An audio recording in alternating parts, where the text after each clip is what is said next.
I don't know. It's probably another hour, maybe. I'm not sure. I have to go. I might have to go move my car soon, but he'll be back in a second.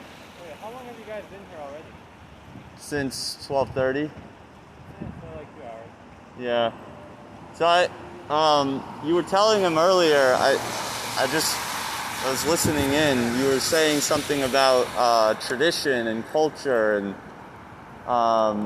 I just was wondering if you wanted to pick up where you left off there, because. Sure. Could I get a chair? Yeah, you're absolutely welcome to sit. Okay, thanks. And if you don't mind, I'd like to record this. Could you record the audio but not my face? Yeah, I can record just my face. Okay. So I want to preface this by saying that I'm not inherently against veganism or vegetarianism. I'm just going off the perspective of you're trying to change a lot of people's perspective on this, and I don't take it as seriously as I think you guys do, and Right. I don't think many people will take it as seriously as you guys do. Well, they feel the same way about a lot of society will feel the same way about a lot of injustices, but that doesn't mean that we should participate in those injustices, right?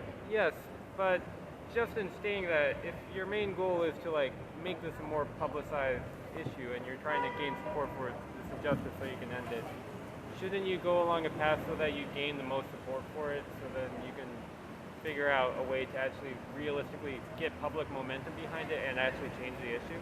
Oh, yeah, absolutely. That's why there's animal rights activists in every corner of every major endeavor of society. You know, different organizations and groups work at a level of in the lobbyist level. There's street activism. There is fundraising, and then there's a lot of private undercover investigations. So, this is where someone like myself and Ezra can do the most good, whereas the people that are qualified in those other areas are working on it. Yeah. Okay. Why did you guys get interested in veganism? What brought you to do this? Well, I would say that when once you realize, oh, these animals are being tortured and killed and raped, and I wouldn't want that done to me, and when you identify with that and say, wow, this is just terrible, and it doesn't need to happen. We can get our nutrition from plants. We don't need to wear leather or wool or fur. It's just not a necessity, so why are we doing it? And you would think that everybody else would understand that it's empathy. It's just purely empathy, I'd say. You know? But I think from my understanding of the general public, or at least my family and my friends, it's not that we're illogical and we don't think that we think this isn't animal abuse or this isn't horrible for the animals, but it's more of you don't really think about things that aren't really in your face. You don't think about the kid starving in Ethiopia because, where are you going to see that kid? Right. That's exactly why we're out here. Yeah.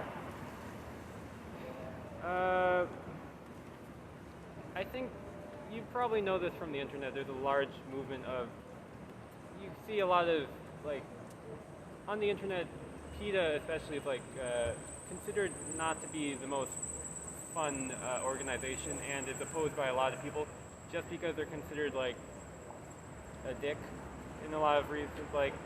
I think one of their publicized events is they're known for killing dogs or something on the internet, even though they're supposed to support dogs.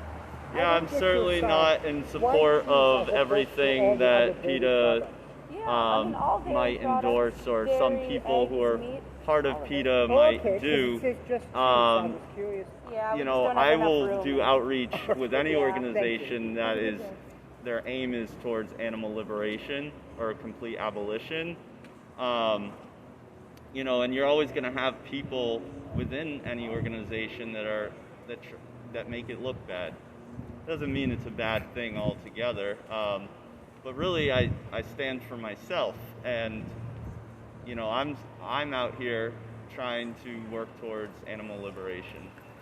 You know? Yeah, but I'm coming from the perspective of like inherently whenever I see a vegan poster or like I see something like this that says I think this is animal abuse and change my mind, it basically makes me think a lot about PETA and my perception of veganism, which is mostly derived from PETA and through the internet, which is largely in a negative framework.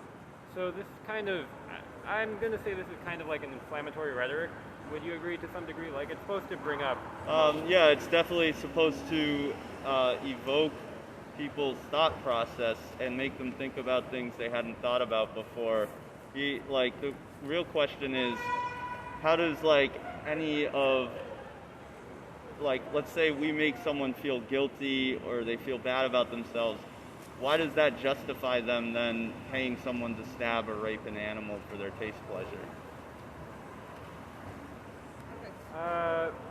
Sorry, could you repeat that point again? I'm saying just because like someone might feel bad about themselves when they hear the vegan message, how does that justify them continuing to abuse animals?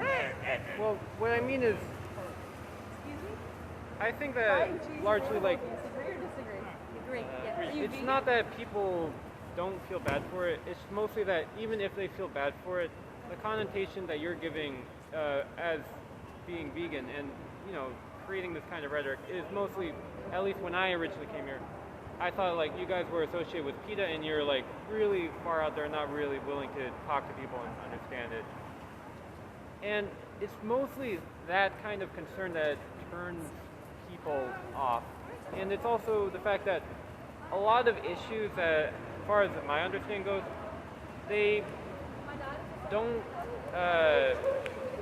exist because people are actively malevolent and are evil people. It's more of people don't think about it enough or care enough about it to actually do anything. Like, if you don't know that it exists, if you don't really care about it exists, like, even if you know it exists, like, we all know there are Uyghurs in China that are living in concentration camps. It doesn't mean that people will care enough to exist because people got other things to worry about. They got to pay their bills, they got to focus on their grades, they got to focus on other things. Sure. All these other issues that are on a grander scale, even if they might affect someone else, they still have their own issues to work on, and it really doesn't concern them. Well, I think you'd be surprised at how many people are shocked and appalled by what happens to animals, and yeah, it's just that they've never been exposed to it, and they do change their mind. That's why veganism has kind of doubled within the last 10 years due to the internet and people like us doing street activism.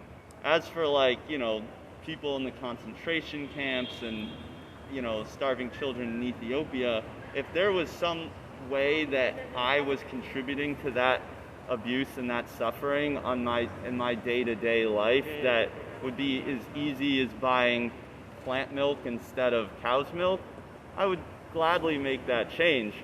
Those are things that are a lot harder to control in people's day-to-day, whereas we could easily just buy the plant option, and then we're not culpable in what's happening to those animals. And eventually, as we reach the tipping point, we'll eventually have a paradigm shift because enough people will have changed their mind and stopped demanding the product. And we can always be working on those other issues while simultaneously eating a plant-based diet and living a vegan lifestyle. Okay. Yes, I agree with all of that. Well, at least for me, what attracts me to vegetarianism, not full-blown veganism, I am not vegetarian, but I do see it as interesting and something that I should do later in life, but not veganism because I can't live without cheese. I can live without bacon, I can live without... You choose not to live without cheese. Well, yeah. But there's nothing in it that's inherent to your survival. True. Let me phrase it this way. I have a priority list of what kind of foods I enjoy, and cheese I literally eat on a daily basis. Meats, not really. So I can live without that, but cheese, when I see cheese as something that isn't as directly malevolent as the meat industry, because the meat industry actually kills animals and raises them just to be killed. The cheese industry, yes, you know, you forced, what's it called? Well, they rape the animals. Yeah, that. But let's say on a smaller scale, you get like artisanal cheeses, or you make it ethical in the sense that instead of having them rape the animals, you just have animals, you know, have intercourse and be able to produce milk. Well, you're still controlling the animal's sexual reproductive process. That shouldn't be something we decide for someone else. Okay. What would count as not controlling the sexual reproduction? Well, if you leave the animals alone, if, for example, in the wild, we're not controlling anything that happens to them. If we're basically making a plan for that animal, this animal's going to get that animal pregnant. This is how you're using coercion to create that baby. You know? I didn't phrase it correctly. I was mostly like advocating for that. Like, let's say we have a more ethical future in which that is the case, where animals get pregnant, are able to produce milk whenever they want to, and there's no like putting them in a pen with another. Well, essentially, you still have to pen them to farm them. You're using them as a commodity. See, the use is the abuse, because no matter what way you do it, to produce enough of the product for the mass market, you're going to have to control that sexual reproduction somehow. You're going to have to control where the animals are. You're going to put them in a situation, probably against their will at some point, to take what it is you want from them. The only reason those animals exist there is because you want to take something from them, not because you actually love and care for them and are trying to protect them. Yes, that is inherent in just like making an economy of scale. But I was mostly trying to think of like, is there an alternative in which you can get an economy of scale to give these products, but then fulfill some sort of criteria for ethical nature? Well, that's once again, it comes down to the use is the abuse. When we can just simply say, okay, we're not going to participate in animal husbandry anymore, and we're just going to live a vegan lifestyle. There are plant-based cheeses, and they're getting better and better. I've had some great ones that I love. I had a cashew brie that tastes so almost like the same thing. It's even got the rind and everything, and it's just a matter of saying, okay, maybe it tastes a little different. Like, most people don't go vegan because they don't like the taste of animal products. They go vegan because they know it's wrong to use animals. And just as a side note, it's the most important thing, but it gives a little more insight into people's cheese addiction. There is a compound in cheese called casomorphin, which is an opiate. And it gets super concentrated in the cheese when they coagulate the fat. It's in there, supposedly. They believe that it keeps the calf on the mother's tit, to nurse. But it's addictive. That's why, before I went vegan, before I stopped drinking dairy, I used to drink like a gallon of milk a day sometimes. Especially right before bed, I would chug milk. And I was like, I can't go to bed unless I have milk, or unless I have cheese or something. Yeah, that's not really my case, but Right. A point I wanted to make was basically like my interest in vegetarianism doesn't stem from the abuse of animals, and more stems from I see this as unsustainable for the environment, and I'm much more interested in the environment than I am in animals. Right. So, that veganism has nothing to do with health or the environment. It's a moral philosophy that seeks to avoid animal exploitation wherever practicable and possible. So, we don't really, some people will try and bring up the environment or health, but those are not the main reason. You wouldn't say that if it comes to a human. Oh, it's better for the environment if we kill 2 billion humans or something. We would never say, okay, let's just do that. That's So it's the same thing when it comes to non-human animals. We're concerned about the individual, that they should have sovereignty. Well, actually, going back to the slave debate, that's the same way that slavery was made illegal. It wasn't because people said this is inhuman. It wasn't just that. Like, people believed that. But that was a very radical idea that a lot of people wouldn't take to. Whereas then they said, you know, it's a sin, and they bridged it with their religion. And then they also made some cases for that, you know, you will economically hurt people by making it so that white citizens couldn't compete with slave owners. And these arguments are what really made it popular enough to actually go into effect. Like, if these arguments were not made and it was just purely on human rights, people would still say, you know, I'm making a lot of money, the economy is doing well. It's a wrong thing, but I can overlook it. It's really going just on a moral stance doesn't work. From my understanding of history, you have to incorporate it with some other thing that people actually like already accept, whether it be religion, whether it be some economic principle, or environmentalism. I think environmentalism currently is at the point where a lot of millennials or Gen Zers like me, you know, we believe in it enough that we're willing to do stuff to actually change it. Whereas animal abuse, not really. It's just too fringe of an issue currently to actually gain support, at least from my understanding, to the point where it becomes something that is really widely agreed to be a really big issue. I think it actually is widely agreed, and that's why the street activism is so effective, and that's why, like, for example, there's a demo that happens every week called the Cube of Truth.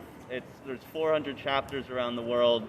Most of the major cities have a chapter, and it happens at least once a week, like pretty much all around the world. And things like that would not have sprung up and would not have a following, and it's all volunteer based, if it wasn't for this strong urge to stop this violence towards animals. And you know, obviously there's always going to be people that are resistant to change and the message, but most of the people that look at the footage we show, one, have never seen that footage before, and two, are appalled by it, and it does make some kind of lasting change. Even if they don't decide to go vegan right away, they're thinking about it, it plants a seed. You know, for example, there's this speech by an activist named Gary Yourofsky. If you can find it on YouTube as the best speech ever. Wait, really? Yeah, it's attributed to have maybe not. Supposedly, it's attributed to have turned like the 10% of Israel vegan, because 10% of Israel is vegan now.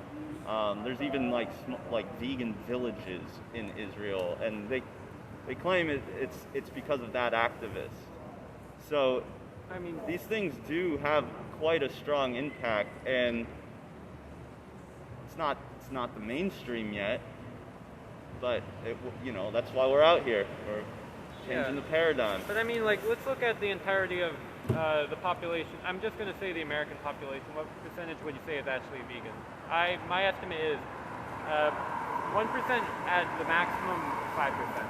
Would you say that's fair? They'd say it's like, yeah, I'd say probably 1 to 2%. Yeah. You know. So I feel still a lot. That's a lot of people. That's a lot of people, yes, but like that's not enough to get legislation, like major legislation. You have legislation that may like prevent some. I'm not familiar with laws, but you know, the jungle. That book basically made it so that working conditions and also the what's it called, the sanitary conditions of the food industry was checked. But see, that's for humans. That wasn't done. None of that was done for the animals. Yes, but what I mean is like, haven't there been a little bit of legislation that's like you're no longer allowed to put a cat in a bag and smash it against the wall and throw it into the river? No, but standard practice is to smash piglets on the ground. and to cut off like appendages and parts of their body with no anesthetic, and you know, and the thing is, none of these places it's not like there's CCTV. Slaves are going to be treated like slaves. They're going to get kicked. They're going to get beat, prodded. They're going to get hurt. You can read all the accounts of really contemporary accounts of slaughterhouse workers, what they would see and how some of them would treat the animals when they're slaughtering them. A lot of those animals don't, they're not fully, they're not dead when they're being, they're not unconscious when they're being killed. And slaughterhouse workers are most susceptible to PTSD, and they're also the most susceptible to abusing the animals and taking their anger out on animals. And the same thing in factory farming or any kind of farming. But, you know, despite some of the maybe negative aspects of organizations like PETA that have had scandals or whatever, in terms of legislation, they actually have made quite a big difference on the welfare end. Now, I'm not a welfarist. I have a hard time saying, okay, we should have welfare before liberation. But my point is Wait, that by welfare you mean like they're supporting the factory workers? No, welfare for the animals, like the conditions that some animals are in. Okay. It's not. It's not. They used to like test car crashes with pigs and goats, and PETA got them to start working with dummies. And PETA helped California ban the sales of fur, and they've helped pass all kinds of laws. And like they send out very regularly. Just the other day, there was a town somewhere in America, and they just decided that they should start culling deer, and so they put out, like, everybody emailed them, and then like a couple thousand people emailed them in like a week or so, and then a week later they pulled back the cull and they stopped culling deer. So my point with that is that it matters enough to people that legislation does get passed in some form or another, and you know, we're never going to get there if we don't do this kind of action. But the main thing is you just gotta keep on talking. Just come to my studio when you're done. Okay. Can I have the hand the goose leaflets? Oh yeah, absolutely. Yeah, you can keep talking. You know, the main thing is that you recognize the animal as an individual. It values its life. It's the same as us in the ways that count, which it can suffer. It feels pain. It has emotions. It has wants. It has needs. And if our moral baseline is, at the very least, is human rights, then veganism should stem logically from that. You know, if a sentient being should not be commodified, enslaved, killed, raped, you know, particularly when there's no necessity for it. I mean, I agree with you, but I'm mostly arguing on the point of, like, you're asking for a very radical thing, which is, you know, get it so that there's no longer any of this. Which I think will be one day possible, but in the current way that America is, that's going to be the world. Lot of this. You know, the current way of the world. I'm not saying it's going to be easy, but it takes changing people's minds one mind at a time. If we're doing activism like this, or if we're doing social media activism, you reach a lot more people. And These guys need a steak. you know, there's a lot of people that will say, "Hey, this is what changed my mind." You know, doesn't mean it's not worth it. You know, I sincerely, whenever I see that footage, and whenever I see, like, I visited a dairy farm in Massachusetts, local dairy, right? I mean, they have veal crates lined up, dozens and dozens of veal crates lined up.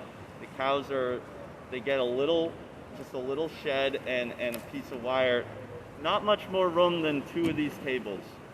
And they're stuck out there, and then their mothers are held in a pen in the back. And I went and I see them. I mean, they had a newborn calf out there, could barely stand, away from its mother, crying, out in the cold, stuck in a little crate. And I'm like, if I do nothing, I can't live with myself. And I'm not saying that everybody has to be an activist. It's just that you recognize, oh, it's as simple as buying the plant milk, the plant cheese, buying the vegan option if you want like a meat substitute, but there's also a great way to eat a whole food plant-based diet without eating those things. Whatever you want. You can be a junk food vegan, you can be a health food vegan, because neither health has nothing to do with it, right? Yeah, mostly like, I think what you're doing is noble, even if I won't fully implement it into my own life, but mostly I'm just like arguing with your methodology of bringing this inflammatory language, like, because at least for me, when I interacted here originally, I didn't think of like logical people trying to talk logically about this. I thought about a lot of people that I've heard about on the internet as being like irrationally into veganism and thinking that anyone who isn't a vegan is the epitome of evil or something like that. It's mostly like where I agree with you that these are issues, and maybe not, I don't think of it as important as you do. I do agree that these are issues, but I think that you should kind of ask for smaller legislation and smaller like practices, like the Welfare Act. That's a good idea. You should make it so that, you know, you get rid of the outer cases and then you start gradually changing over time into well, that would insinuate that I don't believe that these individuals are deserving of rights. And if it was any other injustice, say child abuse, we knew someone who was abusing or molesting their child, would we say, oh, we should say that this person should only do it like twice a week rather than 7 times a week? And then eventually we'll just wean them off of it. We wouldn't take that approach. We would say, no, this is wrong. Well, it has to stop now. The difference is that not everyone is abusing a child. Like in the current society, most people eat meat and utilize the system. If child abuse was something that most people did, or thought benefited from some way, like that would be an awful society to live in. But if most people did that, then even if it's incredibly immoral to do that, it wouldn't really, as far as I understand, be effective to like try to do radical change within that system, because it just won't be accepted by the larger society. Well, once again, we're kind of just coming right back around to where we were, which is that even if meat eating, or carnism is the word we use, is the more prevalent is the paradigm right now, it doesn't mean it's not something that people identify with. A lot of people just go along to get along. If they're not adamantly against veganism, they're easily persuaded into it, which is why we were just discussing about the legislation. It shows that people do care, and if animals matter morally, then they should have the right to not be property altogether.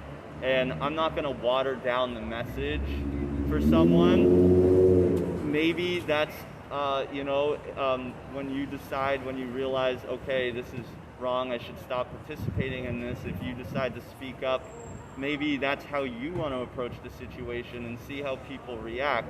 What I think is, and I don't really advocate for that, because what I think is, when people see that you're serious about the message and that you take it seriously, they take you more seriously. When you pander to people, they feel like, oh, this person, they'll just like smile and yes you, and then they'll think, oh, this person's fake.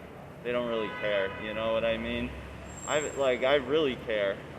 I would never want any of this stuff that's done to non-human animals to be done to my worst enemy, ever. So, like, I certainly don't want it to be done to innocent beings. You know, these aren't even vicious animals. Not that that would make it any less bad, but like, these are literally the most vulnerable beings. It's pretty much like if you participate in that and you try and defend it, I would consider that person a bully, because they're picking on a really defenseless creature like a cow or a chicken or a pig or a turkey, which are actually all very affectionate and loving beings.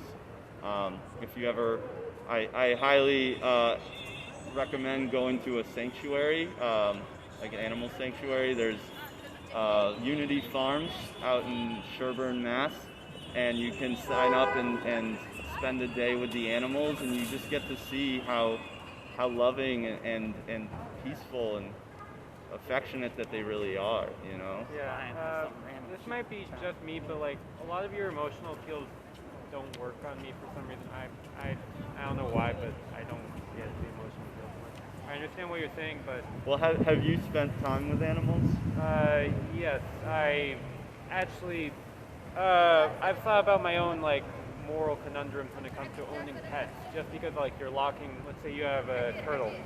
You keep it in a really small cage virtually its entire life, which is a pretty damn long life. Yeah. And, you know, that's not a nice thing to do, but at the same time, like... So you get it. Yeah, I understand it, but, like, I don't like hearing... Okay, I guess that's the intrinsic thing of emotional appeals. It's supposed to make you uncomfortable, but more of it also doesn't really resonate with me unless I physically went there. Which, right. You know, I think that's just the nature of... You know, there's telling it and then there's doing it. So I see that you're really passionate about this, and you know you're very caring about this as well. But before I came here and before I sat down to talk to you, I had a very different perception about vegans. Mostly that like a lot of people do veganism because like they're irrationally trying to be altruistic to the degree of like, you know, white man's burden of the colonial era, where people said, do you know the white man's burden of the colonial era? Have you ever heard of that? No, explain it to me. So there's this perception, you know how Europe effectively colonized most of Africa? Okay, Yeah. So the way Europe kind of sold it to their public and Europeans thought about it themselves was kind of like, you know, these are uncivilized lands, and it is our burden as white people to go in there and civilize it for them and bring them into civilization. And then you had atrocities like the Belgians in the Belgian Congo, where millions of people died in slave labor. And I think you can find on the internet, there's like photos of Belgian slaves looking at their... Kind of like the cure is worse than the disease, right? Yeah, but it was like people were selling this idea of altruism in order to basically do something that was a political idea. Like fundamentally, people just wanted resources and power. Right, I forgot the point I was grab. going on this. Yeah. I spent too much time explaining it. But it's like, I really don't like it when people try to appeal to altruism, to doing specific things. But this is just me, because I paid a lot of attention to history, because historically, when people try to just do something for altruism, you get a lot of loopholes and you get a lot of people who abuse that altruism to do terrible things. That's why I absolutely hate emotional appeal. Well, the difference is, I think, is that with the colonists, they were literally like, you know, killing what at least at that time would have been considered otherwise, you know,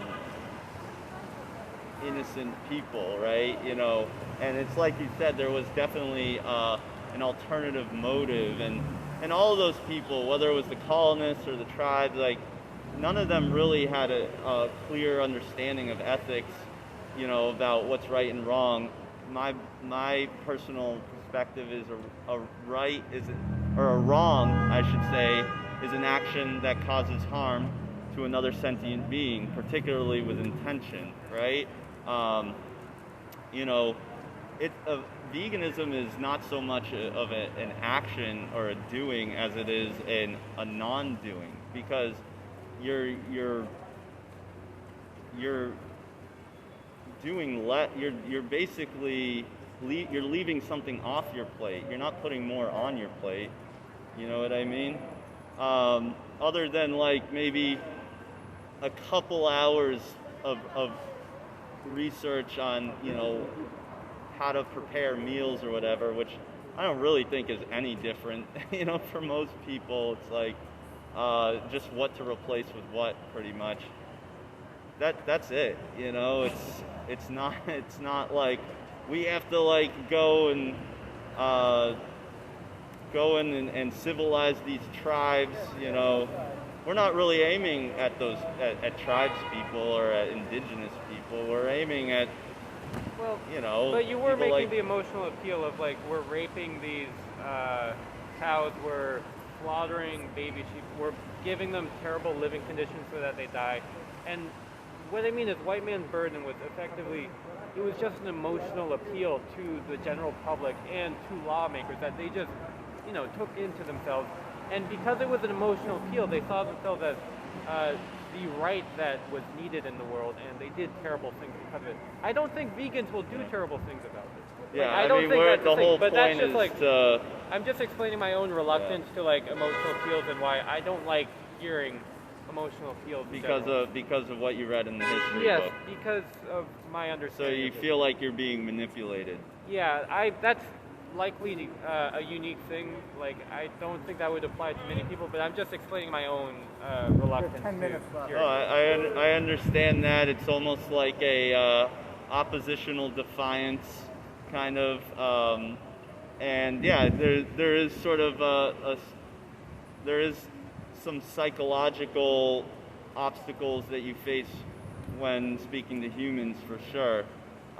But you seem like a fairly rational person that is introspective, and you recognize that, and so you can recognize that yes, animals do get raped, and that would be wrong. Animals do get, you know, murdered, generally brutally, and that would be wrong, especially if, you know, we have plenty of alternatives that do a lot less harm. And so using your logic and your rationale, like, put that together. Am I trying to manipulate you, or am I just trying to persuade you to say, hey, I know you agree with this too, like, why don't you change your actions to align with your values, you know? Yeah.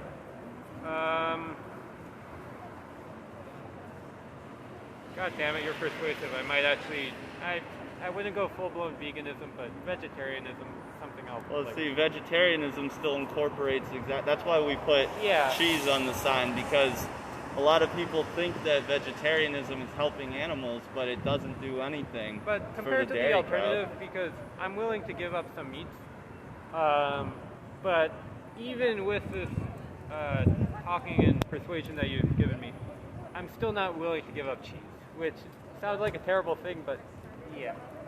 Well, all you have to do is just recognize, you know, you get to decide what Well, actually, no, let me phrase it this way. If there's a vegan alternative to cheese that tastes virtually identical to cheddar, I'd go for it.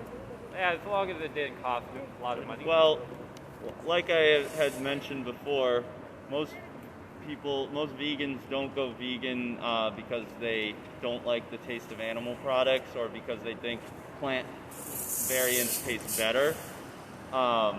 They do it for ethical reasons. Yeah. And your taste buds will change.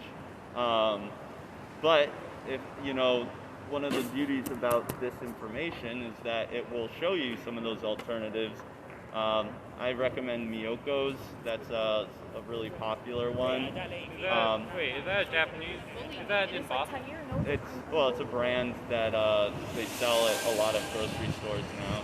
There's also Chow cheese, and there's a few others. Personally, I've tasted them a few times. I don't eat a lot of processed food, so, you know, it's not something that I'm concerned about. But I loved cheese. I ate cheese every single day myself. You know, and I stopped eating cheese because I cared, you know, about what happens to animals. So, yeah, you just have to decide what side of history you want to be on, and know that every day you're not vegan, you're contributing to animal abuse, and you have a choice. You don't have to do that, and, you know, just just know that. You just sit with that.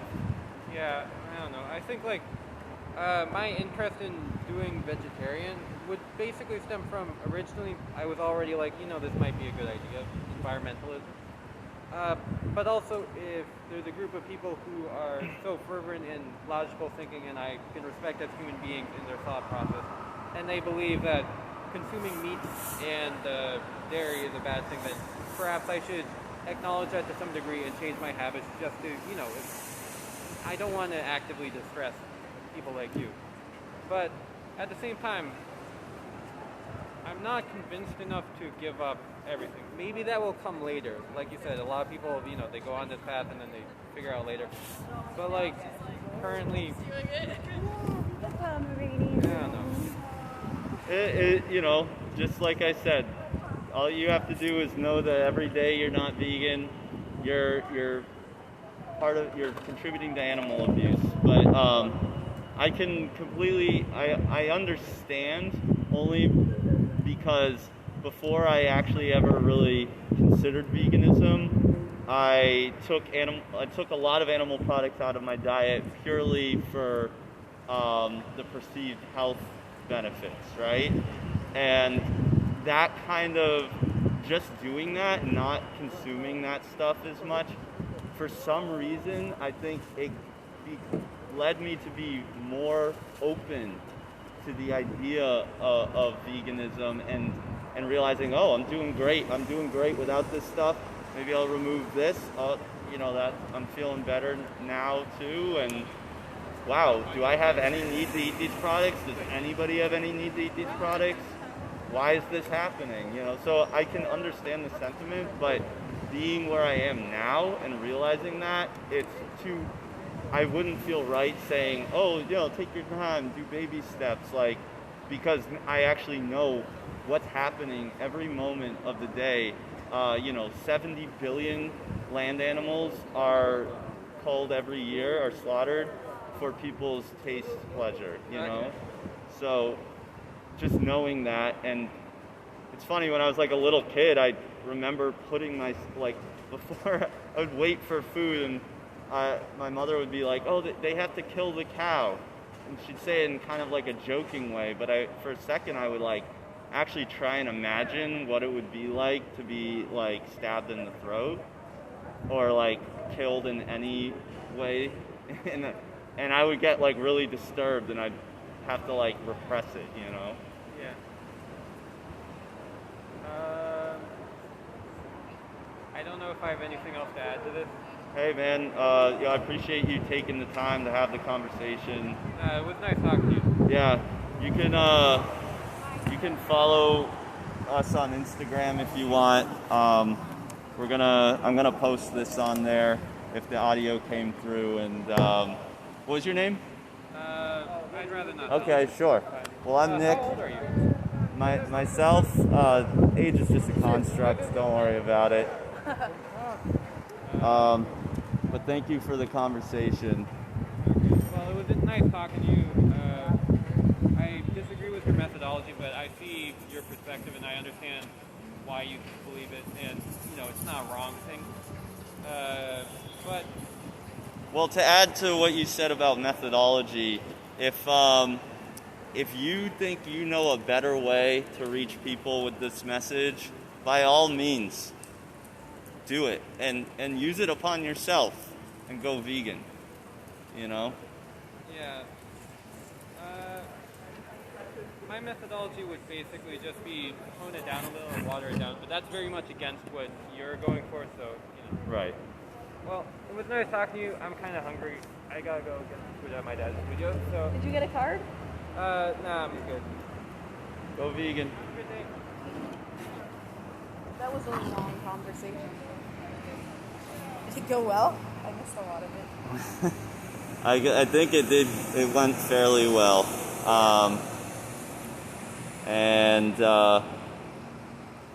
Yeah, I mean, he definitely said he's a lot more open to it now, and it did change his perspective, and he felt like there was, he was not expecting us to be using logic and rationale the way we did. He was expecting a lot more aggression. Yeah. For some reason, he had this perception of vegans, and particularly PETA, that is like like DXE stuff. really like aggressive and yelling and just telling people they're evil sinners that are going to burn in hell. So